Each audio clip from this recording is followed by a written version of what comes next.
Okay, so one of the things that we talked about in a previous lesson or lessons was this. So let's suppose you want to simplify 4 times the square root of 45.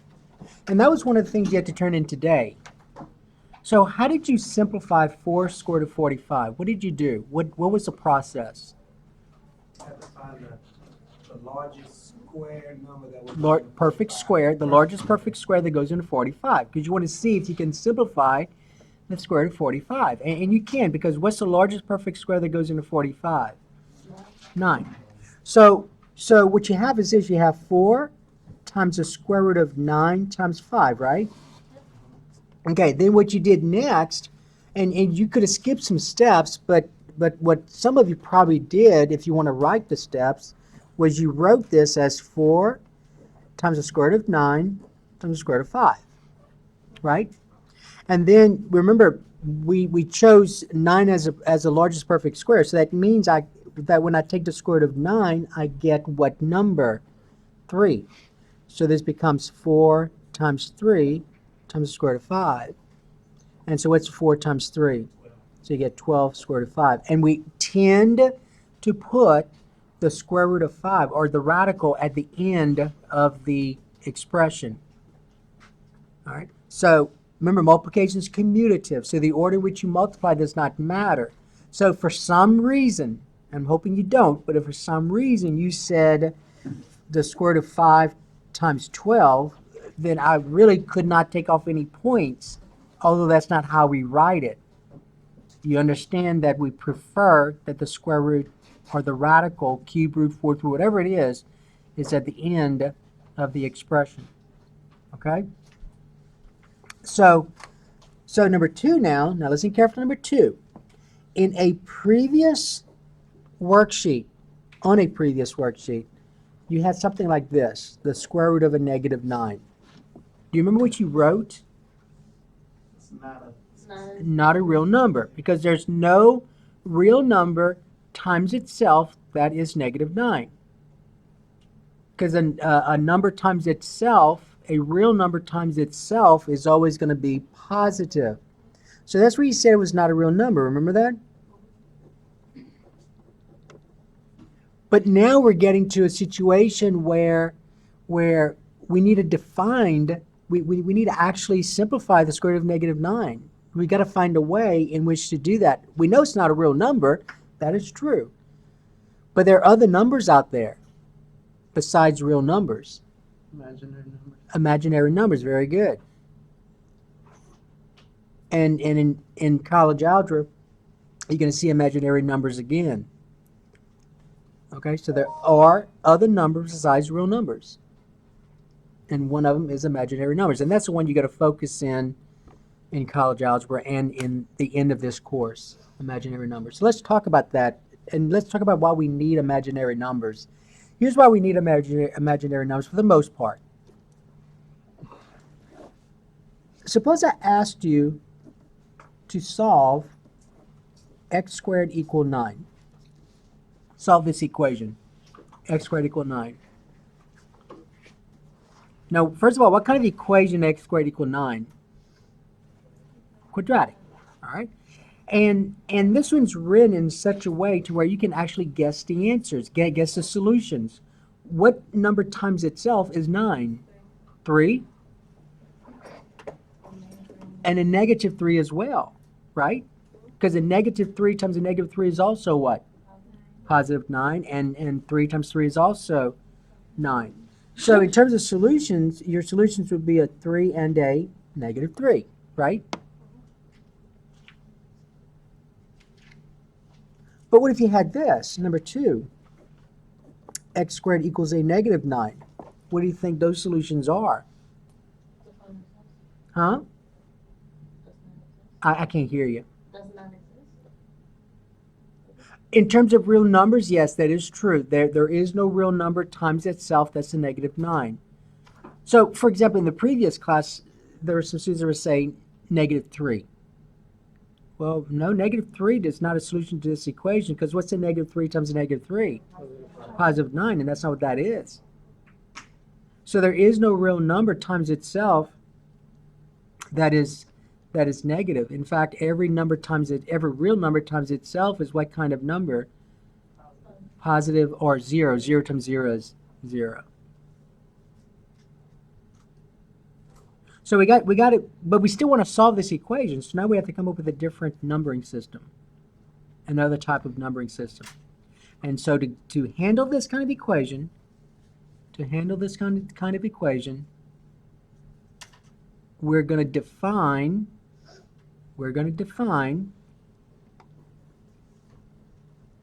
the square root of a negative 1.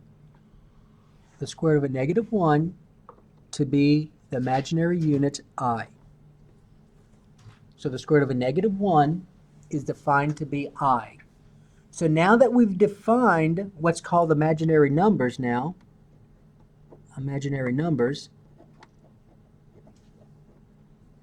I can solve this kind of equation, number 2. Okay? All right, now before we come back to number 2 though, let's review, or not review, but let's simplify more of these square roots. So I'm going to come back to number 2, but let's go ahead and simplify these now. I'm going to write the word simplify. And remember we did number 1 right here? That was number 1. So I'm going to write this one as number 2. Number 2. The square root of a negative 9. You can no longer say it's not a real number. I know it's not a real number, but now we know something about imaginary numbers. So what do you think the square root of a negative 9 is? No. Huh? Okay, an I is going to be involved in that. That is true. All right. So remember when we did the square root of 45 here, and you wrote 45 as 9 times 5, and then you broke it apart, right? And then you went further. Let's talk about this. Do y'all agree that the square root of a negative 9 is the square root of a negative 1 times 9? Right. All right. So what you want to do, if you're struggling with this, what you want to do is rewrite that radicand that's negative as a negative 1 times that real number. So negative 1 times 9. And then remember when I wrote it right here as the square root of 9 times 5, I then wrote it as the product of 2 square roots. So I'm going to come back and do it here. So that's going to be the square root of a negative 1 times the square root of 9, right? Well, what is the square root of negative 1? That's that I. That's what we defined now as that square root of negative 1 is I. So this part's I, and what's this part? 3.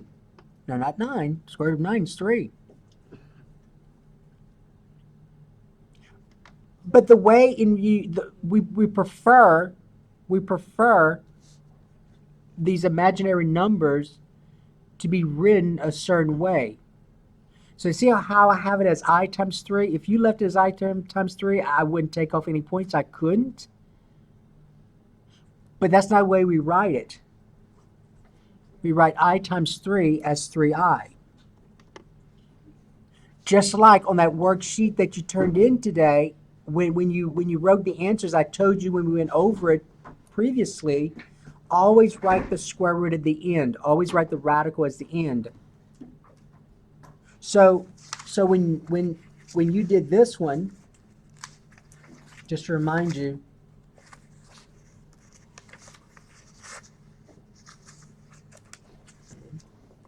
kind of lost that spot. All right, so let's well, okay. So remember right here, I'm gonna go through this one instead. So remember where we had 12 square root of 5, and I said we tend to put the radical at the end. Some of you probably could have written it as square root of 5 times 12. I would not have taken any points, but that's not the way we tend to write this. Same thing here. So rather than writing it as I times 3, you need to write it as 3I. Okay? Always put if there's no radical involved here, no square roots, just put the I at the end. So as you go through this, you're going to see how to write things. All right, number 3. All right, number 3, some of you can now do this quickly. Some of you may need to put in those steps. It's up to you. But at some point before the next test, at some point you will be able to tell me what this is quickly. What's the square root of negative 25, do you think? 5i. Square root of negative 25 is 5i. And if you didn't see that, then you put in those steps. So the square root of negative 25 is the square root of a negative 1 times 25. And then I can split this apart as the square root of a negative 1 times the square root of 25. And what's the square root of a negative 1?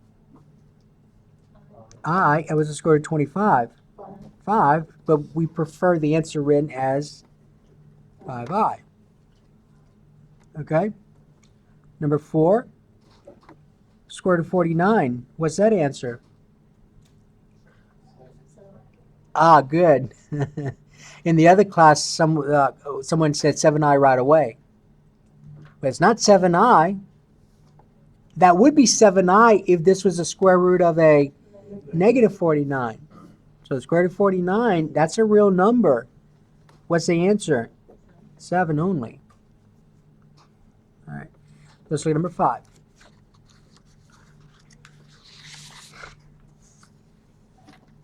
Okay, number 5, you have the square root of a negative 48.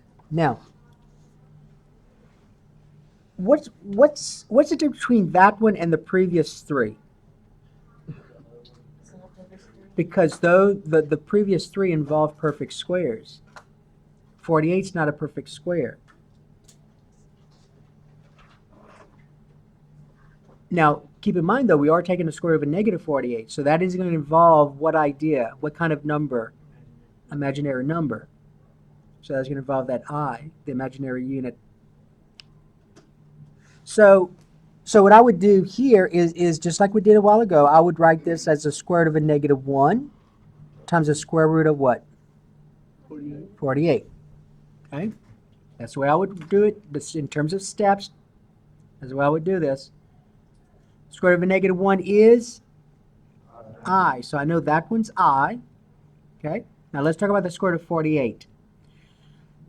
On your worksheet today, you had to deal with something like that. How do you deal with the square root of 48? You find a perfect square that goes into 48. And always use the largest. It's easiest to use the largest. What's the largest perfect square that goes into 48? 4 is not the largest. 4 does, but it's not the largest. Use your calculator to help you.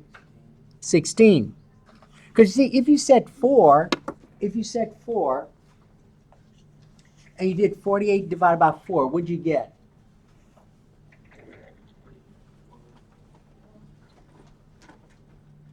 You said 48 divided by 4, right? Yeah. So notice you do 48 divided by 4, you get 12, but 12 is also divisible by what? 4. By the perfect square of 4. So that 4 times that 4 is 16. So use 16. So this becomes the square root of 16 times what? 3. Right?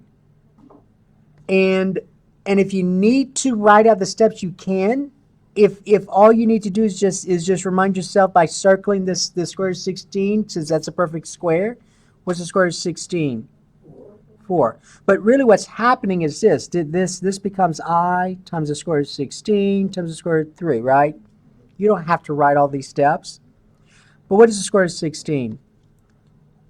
4. All right, now notice though, I do want this written a certain way. Now, mathematically this is correct. I times 4 square root of 3, there's nothing wrong with that, but that's not how we write it. On your worksheet today, you always wrote the radical at the end, right? Okay, so I have the square root of 3 at the end. But I also have the number 4 in front of it. But there's also an I, right? So we tend to put the I between the 4 and the square root. So in other words, this is what we prefer to have. 4i square root of 3. So that's how you want to write it. Now, some students write it like this, and there's nothing wrong with that. They put the I at the end Here's the issue, though. They'll do something like this. Well, to me, when you write this, it looks like the i's underneath the square root. Must it be under the square root? No. It's got to be outside the square root. So if you put the I at the end, you sometimes write it so close to the square root that it makes it look like it's underneath. So I wouldn't do that. Now, if you insist, then the way I would do this is this, like put a little bit further out. Okay? All right. So always, to be on the safe side, always put the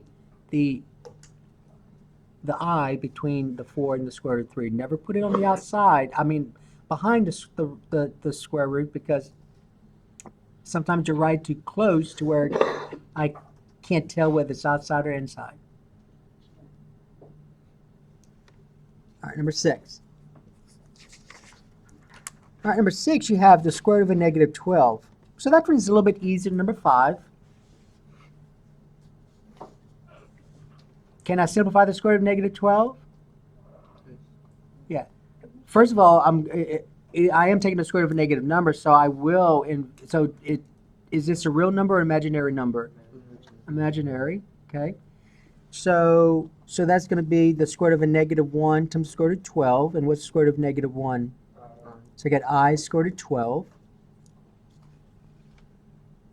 But let's simplify the square root of 12. Is there a perfect square besides 1 that goes into 12? And what's the largest? 4? So I can write this as I times the square root of 4 times 3, right? And if you need to break this down even further, go ahead and do so. But I want you to notice that you could also do this. So I just rewrote it. You can circle this right here to remind you I can simplify the square root of 4. And what's the square root of 4? 2. So this is I times 2 times the square root of 3. But how do we prefer to write this? 2I square root of 3. So some of you could have done this. Some of you may need to actually write it like this.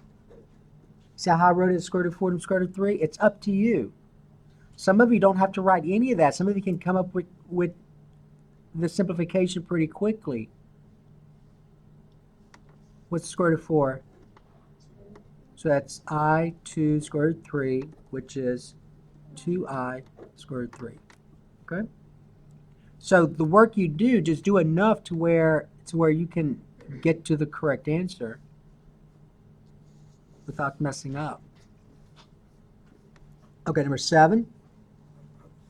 All right, number 7, suppose we had this, negative square root of a negative 16. What do you think about that one?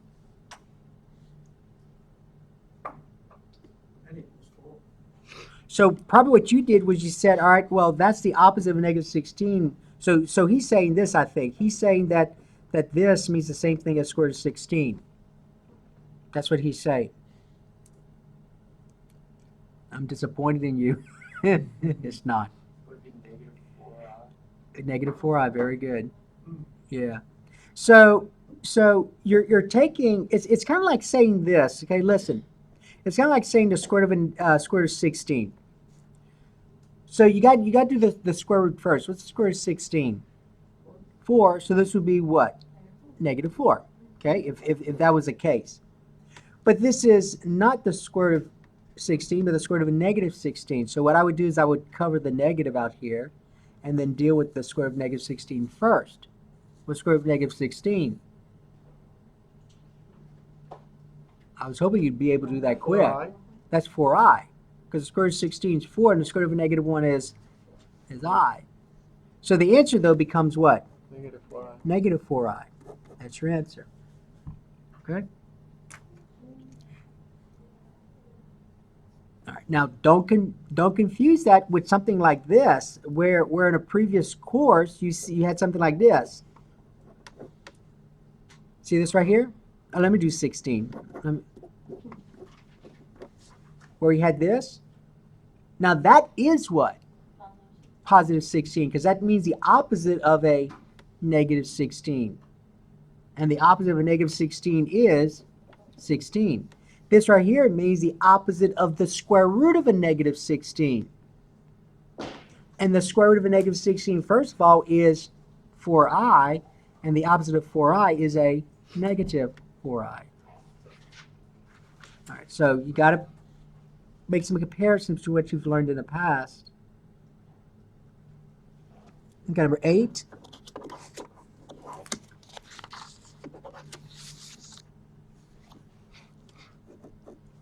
You have 6 square root of a negative 27. 6 square root of a negative 27.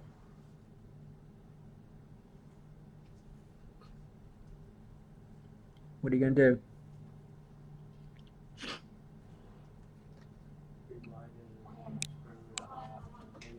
Square root of negative 1, okay. So I'm going to write this as 6 times the square root of a negative 1 times the square root of 27. You agree with that? Yep. And I know that the square root of negative 1 is I. So I get 6i. Now let's talk about the square root of 27. How are you going to simplify the square root of 27? Okay, perfect square of 9. So it'll be the square root of 9 times 3, right? And I'm going to go ahead and just circle this part here. What's the square root of 9? 3. So that becomes 6i. And then this is 3 square root of 3. Y'all agree with that? Okay. Now, that's not the answer, because what else can you do to this? Yeah, because notice, you remember multiplication is commutative. The order in which you multiply does not matter. So I can say this. I can say 6 times 3 first if I wanted to. What's 6 times 3? 18. And then this becomes 18 what? I square root of 3. Okay? So you got to go further with it. You just can't stop at 6i 3 squared is 7. You got to remember that 6 times 3 is 18. So you want to use that fact. All right, and then one more with this, number 9. Negative 2 square root of 40. Negative 2 square root of 40. Is negative 2 square root of 40 a real number or an imaginary number? It's a real number. It's not imaginary because am I taking the square root of a negative 40? No. So that's a real number. So I just got to figure out what the square root of 40 is in terms of simplifying it. What perfect square goes into 40? Give me the largest. Perfect square. Huh? 4. 4 times 10, right? 4. So that's negative 2 times the square root of 4 times 10. And I'm just circling the square root of 4 because I know the square root of 4 is 2. But really what's happening though, you see I'm kind of skipping a step, but if you need to write this part out, you need to do so.